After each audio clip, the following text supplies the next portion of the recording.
In this video, I'll show you how to analyze documents with Claude AI. This is a simple way to understand and extract key information from files.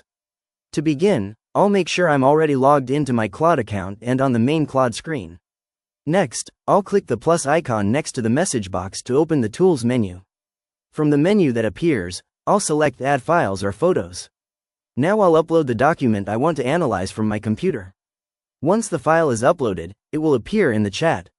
Next, I'll click inside the message box in the center of the screen and type a prompt like, "Analyze this document and summarize the key points."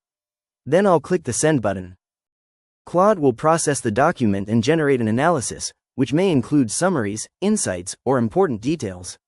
If I want more specific results, I can refine my prompt. For example, I might type, "Highlight the main arguments and key data from this document."